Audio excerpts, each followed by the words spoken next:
What is this? Just a few favorites from my collection. Rescued and stored here just before I went off-world. Take a look, if you like. I'm curious to hear your impressions. My friend is dead. Beta and Gaia are gone, and you want me to look at old paintings? Don't be so quick to dismiss the comfort we can find in art, or the insight we might gain.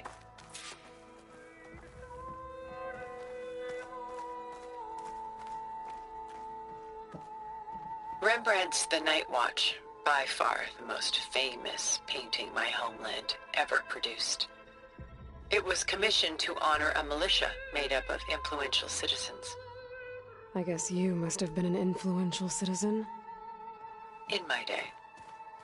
But not as influential as you've been in this new world.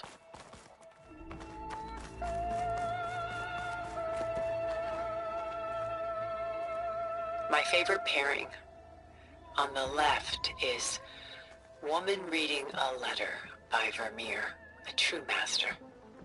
And on the right is a forgery, Woman Reading Music, which fooled experts into believing it was a priceless original. Early in my career, I became fascinated with such deceptions. Eventually, I developed scanning software that could detect fakes with unparalleled accuracy. Is that how you made enough money to buy your way onto the Odyssey? Oh no. I made my real fortune later.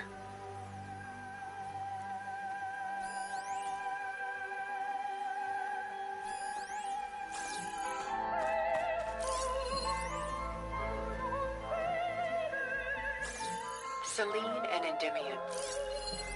She's the goddess of the moon, whereas he's a simple shepherd. Beside her is the god of love, Cupid. So she's sneaking up on him?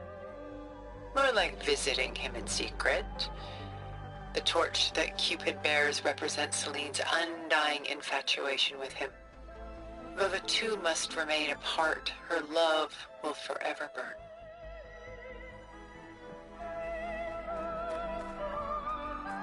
This is Rembrandt painting Jeremiah, a man in mourning. Mourning what? His home. The ancient city of Jerusalem. He foresaw its impending doom, but could do nothing to prevent it. So instead, he saved its treasures from destruction, just as I saved these works. You could say we're kindred spirits.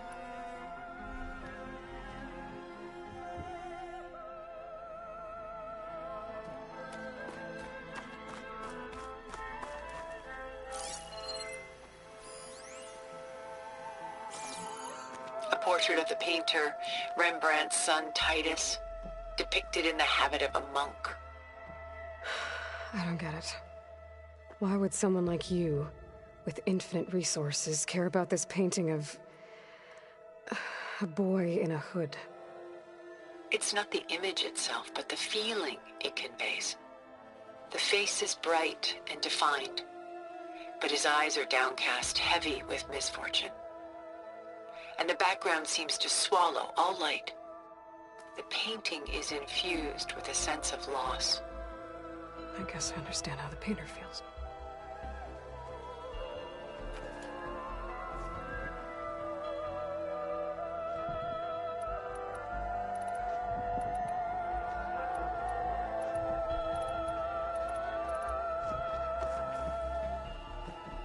The militia.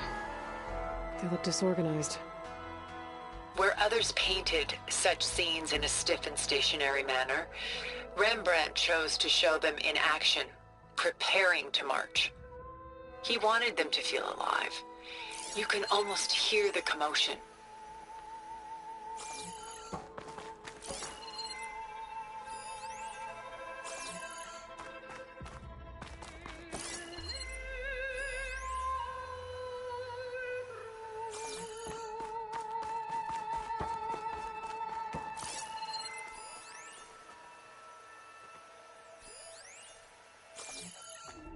Why do you keep the forgery?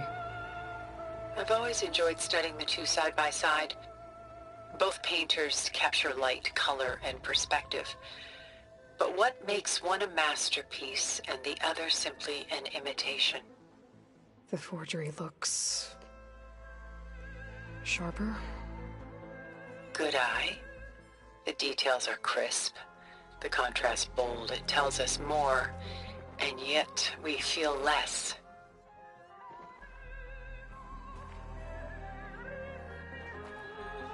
What's in the letter? Who can say? What does the painting tell you? She's... concerned. Whatever's written in the letter troubles her. Burden she can't put down.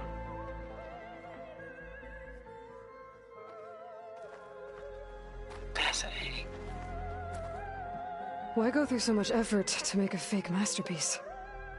The forger initially painted under his own name, but found little success. His work was considered unremarkable. But when he took on the guise of Vermeer, suddenly it was celebrated as extraordinary. But it was a lie. And he knew it. Sometimes we struggle to glean what is real and imagined, even within ourselves.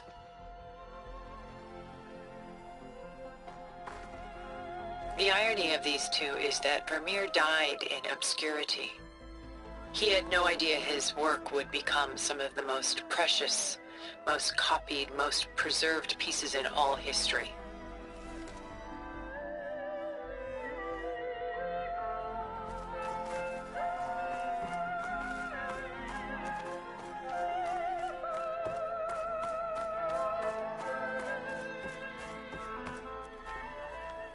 And why can't Celine and Endymion be together? Celine took a vow of chastity, promising to never take a lover. So when she fell in love with Endymion, she could only visit him at night while he slept. But then wouldn't she be breaking that vow? Think of it as a forbidden love. Though circumstance keeps them apart, still they find a way to come together, however briefly. Aren't Celine and Endymion cold? Perhaps we should move on to another piece. Shall we move on?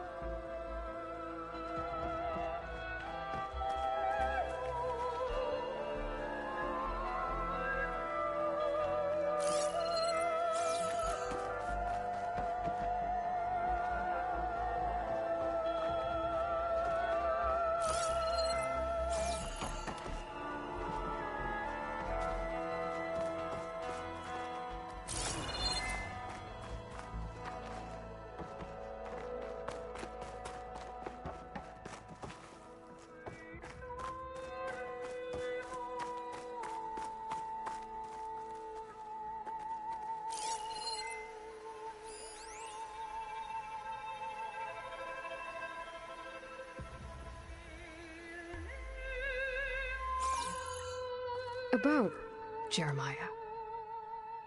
If he knew his home would be destroyed, why didn't he save the people?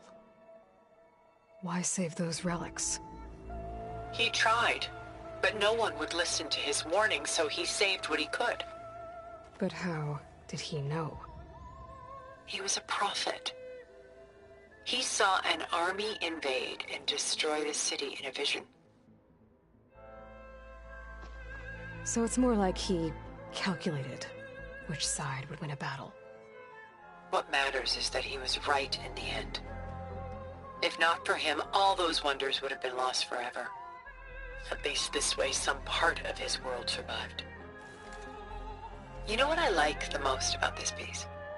Even though he's the sole survivor, his home in ruins, left with only the remnants of his world. The light keeps the shadows at bay. There's still hope. Precisely.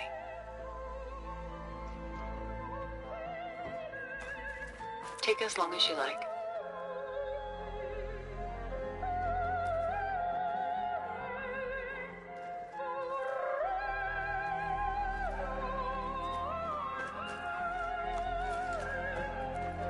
Works of art such as these can often cause us to look inwards at our own lives. I'm sorry about your friend. Had I been able to intervene, I would have. But the risk of losing you as well was too great. Everything went by in a blur. I couldn't get to him. You know, long before holograms and focus recordings, people relied on art to memorialize their loved ones. Because of works like this painting, their lives are immortalized. Rembrandt had 4 children by his wife. All but Titus died shortly after she gave birth to them. She passed not long after that. Titus became the only family Rembrandt had. Which is why he painted him this way. Indeed. Then tragedy struck again. Disease claimed Titus at 26. It's almost as if Rembrandt painted the future, closing in on him. Rembrandt actually painted several portraits of Titus, but this one has always been my favorite. It's honest. What do you mean? In others, Titus was portrayed in brighter, livelier states, but here, Rembrandt allows himself to express his true feelings. Sorrow, fear, hope, love, laid bare on canvas for all time. I see this one resonates deeply with you.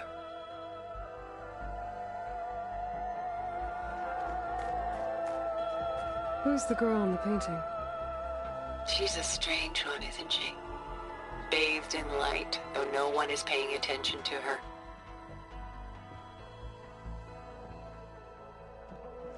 Many believe she's a symbol of the militia. A physical manifestation of their spirit, if you will. But she's not real? What's real in a painting? She's meant to represent the militia's virtue and victory. But I like to think they underestimate her. She looks as if she's seen something.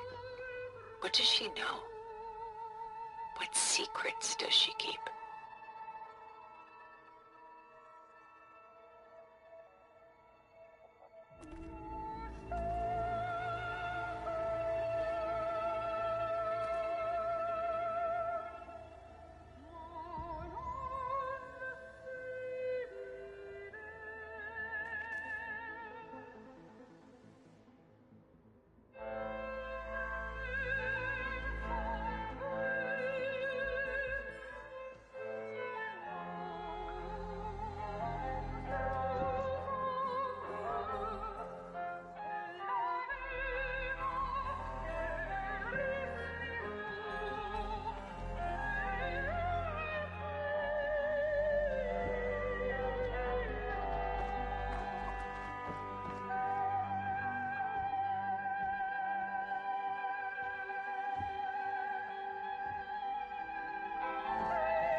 There's so much detail to take in, isn't there?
The gust.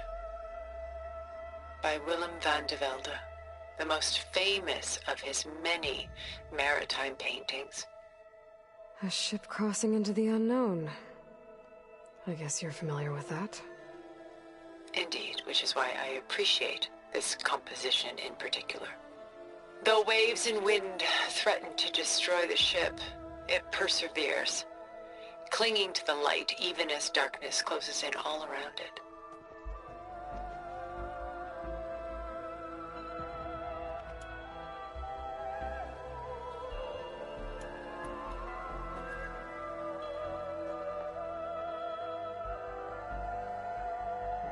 Where is the ship going? To a faraway land, most likely. My ancestors used ships like these to explore the world, sometimes at great cost. What were they looking for? Anything of value. They were traders willing to face unknown dangers to make their fortunes. But no matter how far they went, they always turned their sails home. So this Van de Velde only painted ships? It was his specialty, following in the footsteps of his father, Willem the Elder. The two had quite a journey of their own, taking them all the way to the court of a foreign kingdom. Did they ever come home? No, but eventually their lives worked it.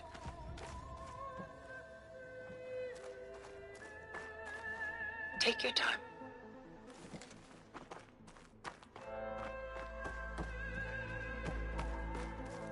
Stunning, isn't it? Paintings were the only masterpieces of my people's golden age.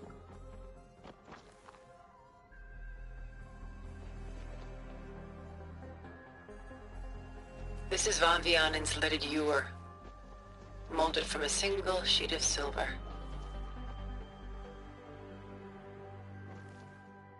What was it for? How like Elizabeth you are. Function over form. Its practical purpose was less important than its meaning. Van Vianen created it in honor of his late brother, who himself was a famous silversmith. A memorial? Yes. Such beauty from sorrow.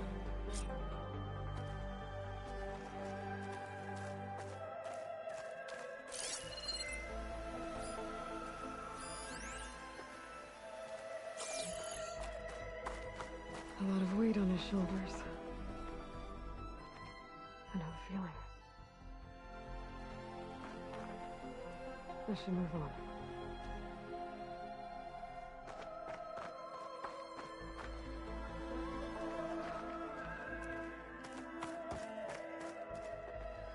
She's pulling out her own hair. Out of madness, out of grief. It's hard to watch her suffer.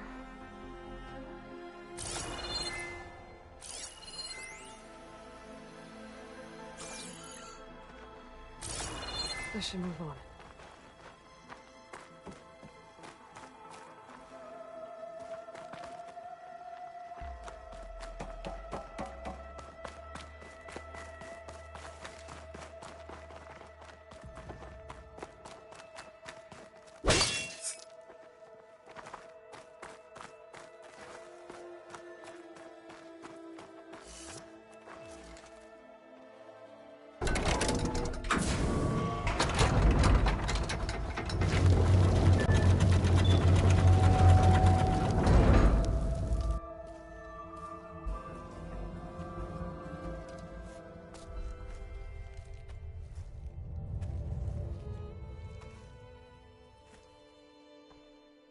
There you are. Feeling better? How did you find us? At the cauldron? And what did you do to everyone right before I passed out? All business, I see. Well, suffice it to say we were keeping a very close eye on Hephaestus, knowing we would need it at some point. Your ruse didn't fool us, and as for my little trick, it was an overload of the senses, accompanied by an energy discharge. Gerard and Eric were only momentarily disoriented due to their shields, but it rendered you unconscious while I got you out. Perhaps some breakfast might steady you a bit?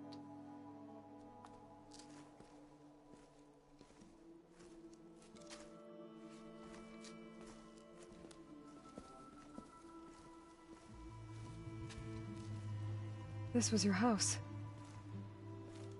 The one you recreated for Beta, in the data channel you shared. How perceptive of you. Please, this way.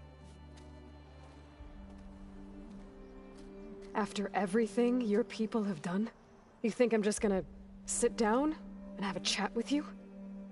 They're not my people. They never were, and especially not now. You shot off into space with them, and lived with them for 1,000 years before coming back. So what made you suddenly turn on them? Quite simply, this. My old focus. You repaired it? But that means you've seen incredible things. What you've accomplished in 2 decades of life.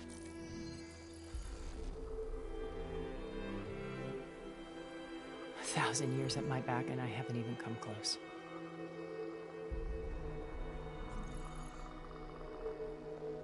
I'm sorry if I invaded your privacy, but I had to. In order to understand. To be enlightened. You truly are Elizabeth's blood. With her drive, her sense of mission, her integrity. Watching all this shamed me for the company that I've kept. Having seen it, all I want is to help you. even if it means stopping your friends? Especially so. Please, sit down.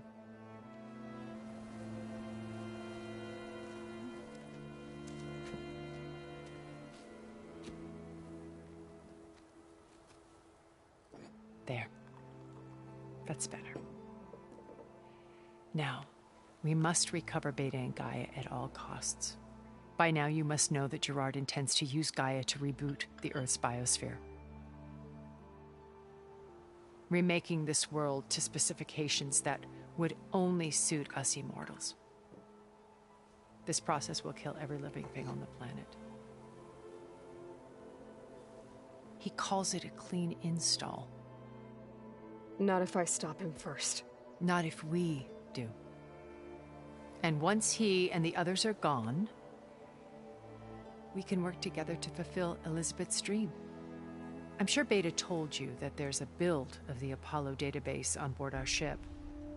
A complete collection of human knowledge. With that and Gaia, we could do everything Elizabeth wanted. Heal the biosphere, educate the people of this world, uplift them. Create the world she imagined. Let's not get ahead of ourselves. From what I've seen, your friends are invincible. I do wish you would stop calling them my friends. And they're not invincible. In fact, a friend of yours has found a way to defeat them. Silence. Oh, he's been a busy bee, building an army powerful enough to crash through Gerard's precious base. Yeah. Regala and her rebels. Even now, she's preparing a final march on the Tenakth capital. When she wins, she'll have the entire tribe under her control. Hundreds of warriors and machines to throw at the base. She's been duped. They'll all perish, of course. But it should be enough to break Gerard's defenses and allow Silence to kill him. Along with all the others. Using the new weapon he's developed. Yes, he's found a way to circumvent our shields. Truly an exceptional man. He's planned for everything. Except you and me. You see, while his army is battering down Gerard's doors, you and I will sneak in through a back way. One that only I know about. While Silence and my friends are busy battling each other, we'll take back Beta and Gaia. I told you I want to help you. I mean it.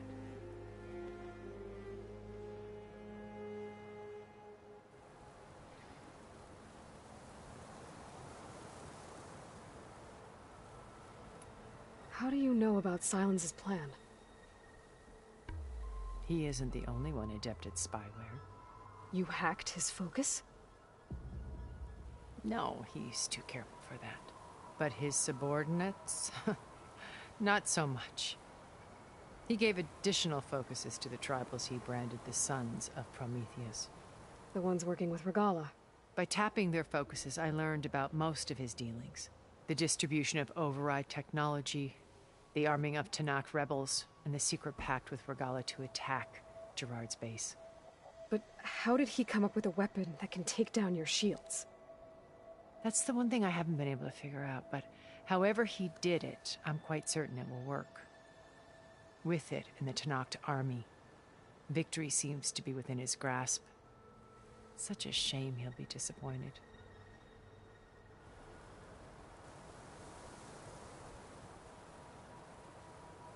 You said Beta is not in urgent danger, so what are the Zeniths doing to her? Putting her to work. Merging Hephaestus with Gaia. A difficult, time-consuming task, as I'm sure you know. They will compel her if need be. But her life is not in danger. She's the only one who can do it. Because you people made her to be nothing but a tool. Gerard's idea, not mine. They always viewed me with suspicion when I attempted any form of kindness towards her. That's why I created the data channel. A virtual place where we could speak in peace.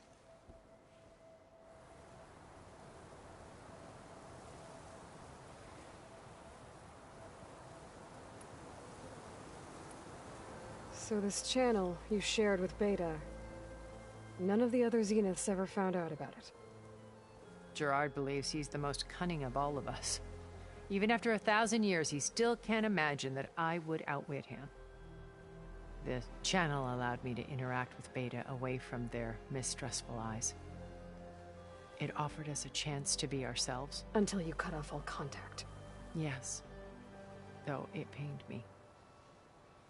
I was worried that our meetings would do her more harm than good. Well, she felt like you tossed her aside. I was afraid the others would find out and punish her. She may not have had the comforts of friendship anymore, but at least I ensured she was safe. I know it seems harsh, but you must believe that her well-being has always been paramount to me.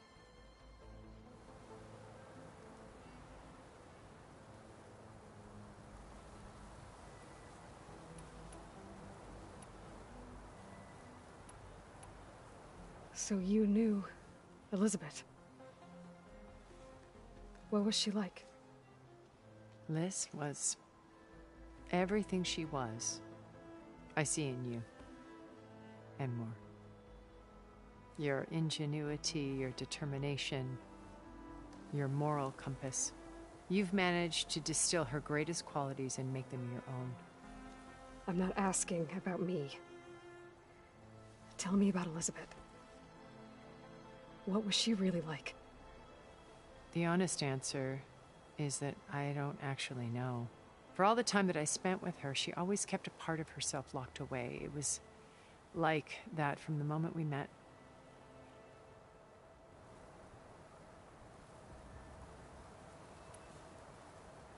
So when you met Elizabeth, she was what? Distant? Aloof? Not aloof. Not exactly. It was a summit in Paris about machine learning, a touchy subject in those days, because regulatory authorities were just starting to clamp down on AIs. Liz gave the keynote address.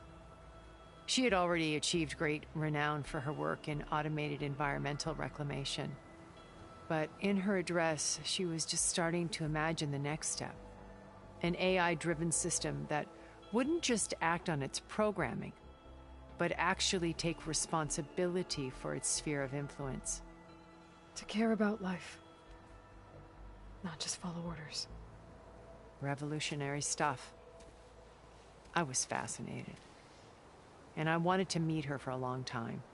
I watched her after her talk. She had spoken with such moral authority, such empathy.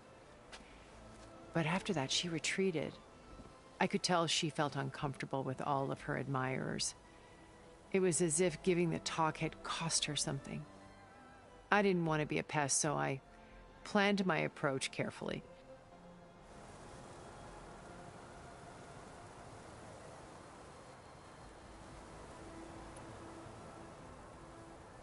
Beta told me your colony was destroyed. That you came back to Earth because you had nowhere else to go. It's true. After we reached our destination, a planet in the Sirius star system, we spent decades building a new home. The physical constraints of Earth, the boundaries of mortality, gone. To think of what we could have done with it. It might have been a utopia. Instead, we stagnated, absorbed in effortless comforts and virtual realities. It took a cataclysm to finally yank us out of our stupor. What happened? A massive geological event. We knew of instabilities in the planet core, but we underestimated them. By the time the collapse was upon us, it was too late to stop it. Only a few of us made it to the ship in time. We set course for Earth, the only safe harbor left to us. Which you decided to make unsafe for anyone else. Not me. Gerard. He believes it's better to wipe the canvas clean than work around the smudges. No more primitive tribes, no more combat machines, only a blank slate to do with as he pleases. But we will stop him.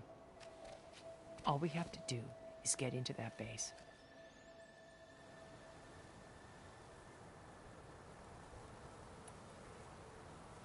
So how did you finally approach Elizabeth after her talk? I picked the right moment. The morning of the next day, right as she came back to the conference, she had just had her coffee. She was fresh, rested. It was like she had braced herself for the onslaught of colleagues. I asked if I could walk with her, then put forth a question about her talk that I thought was intelligent. Her answer made me realize it wasn't, but she was very welcoming. Almost as if we were previously acquainted. It was only halfway through the conversation that I realized she knew exactly who I was. It was quite a shock to me. My business was trafficking in secrets, and I took great pains to protect my anonymity. So that was Liz, perpetually one step ahead. I came to view our meeting as a metaphor for our friendship. She always seemed to know me far better than I knew her. I guess I know the feeling.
Regala's only interested in killing Hikaru and waging war on the Karja. What does she have to gain by attacking Zenith? It's the price she must pay for her war. Without the ability to override machines, her little rebellion would have languished in the desert. So she trades with the Sons of Prometheus. Machines to help her overthrow Hikaru. In exchange for an assault on the base. Pride has deluded her into thinking she can actually survive such a battle. And all without ever knowing who the Sons of Prometheus really answer to. Yet for all of Silence's brilliance, still he underestimates you. That blind spot is what will allow us to take Beta and Gaia right out from under him. While hundreds of Tenakth are cut down outside.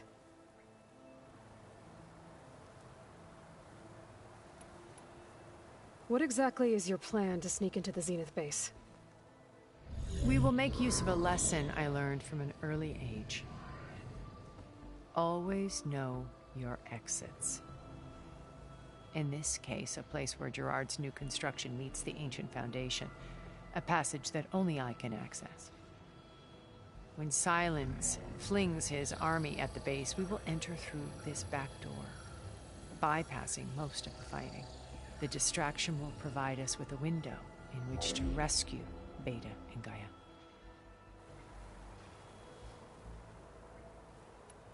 Once we're inside the base, where will we find Beta and Gaia? Here in the command center. By then, Gaia will have been reunited with all of its subordinate functions, including Hephaestus. What about the alpha build of Apollo on your ship?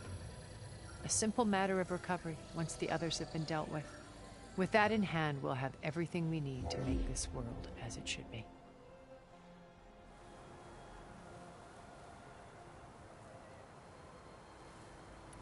Why did you make the data channel look like this place?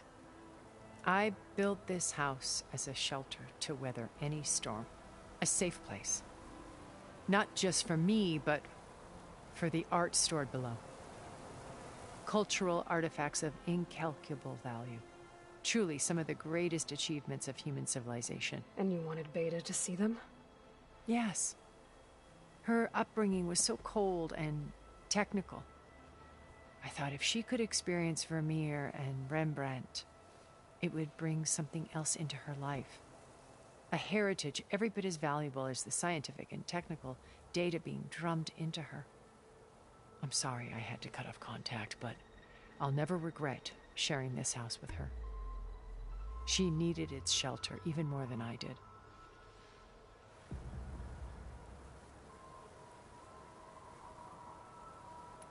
My old focus. How did you find it, let alone repair it? When we encountered you at the Hades Proving Lab, Gerard saw you as a redundancy. I knew better. You were a revelation. After your dramatic escape, bravo, by the way. Gerard and Eric assumed you were dead and gave up the hunt. I wasn't so sure. When the others were busy, I returned to the lab and searched for any trace of you. That's when I found this little treasure. Not easy to repair, but certainly worth the effort. As I watched your life unfold, you were like a splash of color on a worn canvas. What Liz was, and more. Did you show it to the others? Of course not. It was your actions that inspired me to defy them. It's worth noting that if I hadn't found it and watched its contents, I wouldn't have known to save you at the cauldron. You'd be dead. So I should be grateful? If you like.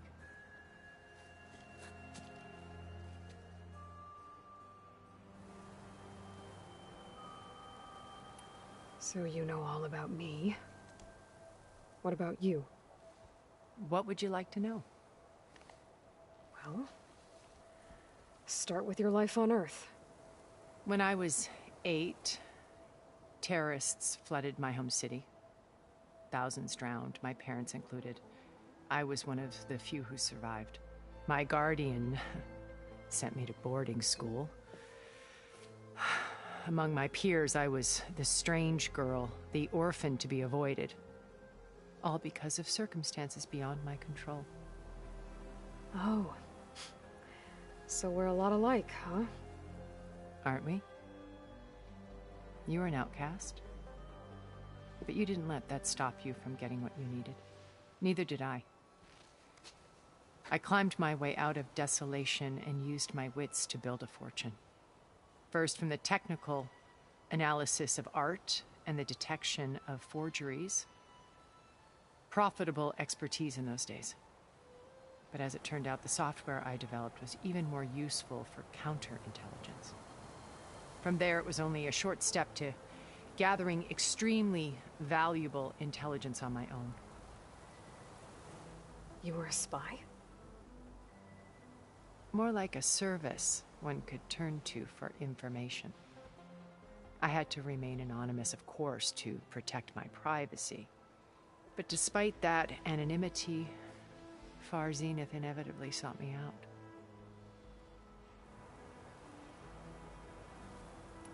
What happened when Far Zenith approached you? They painted an irresistible vision of humanity's future. One where we need not fear illness or death, where we explored the furthest reaches of the stars and thrived. It was only later that I realized that they only intended to bequeath this future to the rich and powerful. By the time I finally figured it out, the walls were closing in, Faro's machines were devouring the Earth. So I accepted Far Zenith's invitation to a berth on the Odyssey. I wanted Liz to come, but she had nobler plans, as you well know.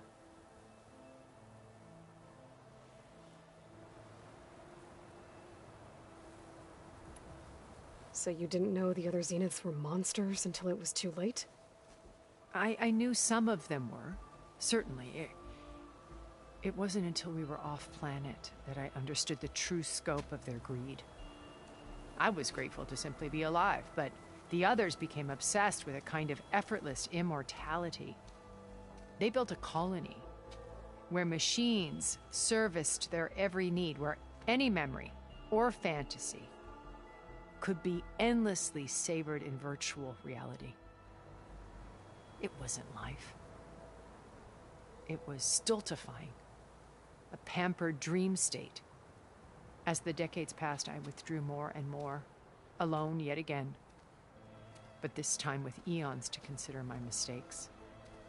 Now finally, having met you, I feel like I have a second chance. To do what? Help you, of course.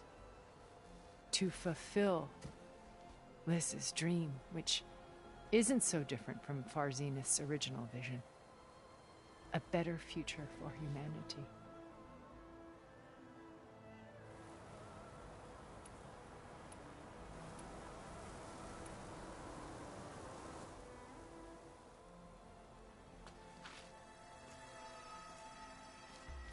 First Faro. Now Hikaru and the Tenakth. Your plan would wipe out an entire tribe. There has to be another way. We are in an admittedly desperate situation, but I assure you there isn't. Remember Zero Dawn. Elizabeth's sacrifice. Sometimes many have to die for a new world to grow. If it looks impossible, look deeper. Wait. The data channel. It still exists, doesn't it? I need you to open it. Let me talk to Beta. Impossible. We might be detected. It's worth the risk. There is another way, one where the Tenakth survive. But we won't. If the others... If you want to help, open it.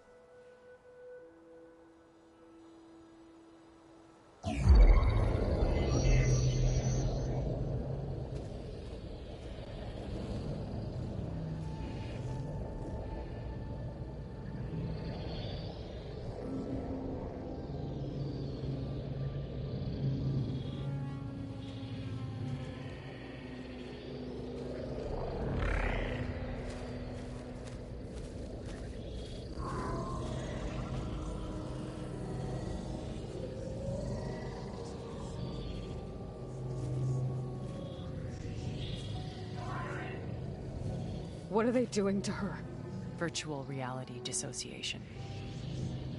The manual merge of Hephaestus will take hours upon hours of tedious micromanagement.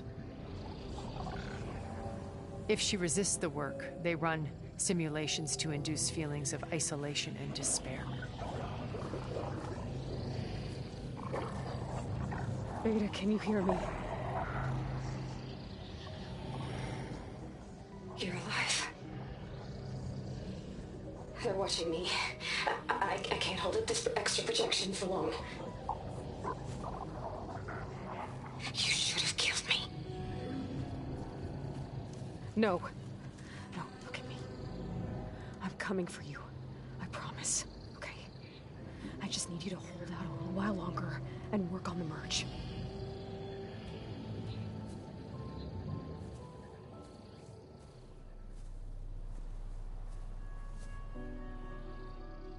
Then I think it can be done.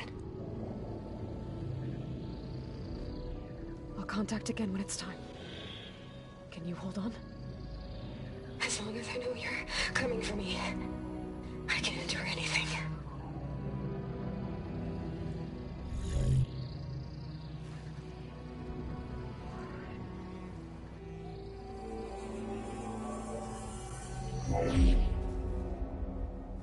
All right.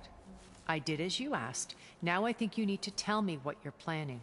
I'm going to take Sylens' army away. I don't need it. Only the weapon he made to penetrate your shields. And how do you propose to get it? Ask him nicely? Without Regala and her rebels, he won't have a choice. We'll be his only option. Only option for what? What did you tell her? That is between me and my sister. We'll be Sylens' only option for crashing that base. I'll tell you the rest later. But first, there are a couple of things I have to do. Oh. And what are those? Lay my friend to rest. And then I'm going to use the override that Beta gave me at Gemini to put an end to Regala's rebellion. From the air. Wait. Since you insist on doing things your way, I know of something that will truly help you make a grand entrance with the Tenakth. The ancient Horus Titans still possess electromagnetic energy cells as part of their arsenal.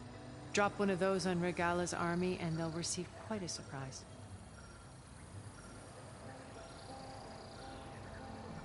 So go, do what you must. I'll come to your base if you manage to bring Sylens to the table. Not if. When.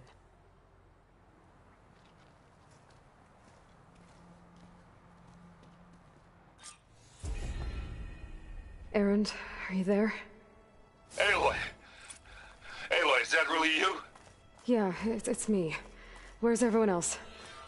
We're all... we're back at base. What happened? It might be easier to explain in person. I'll try to join you there when I can. Okay. We'll wait here for you. It's good to hear your voice, Aloy.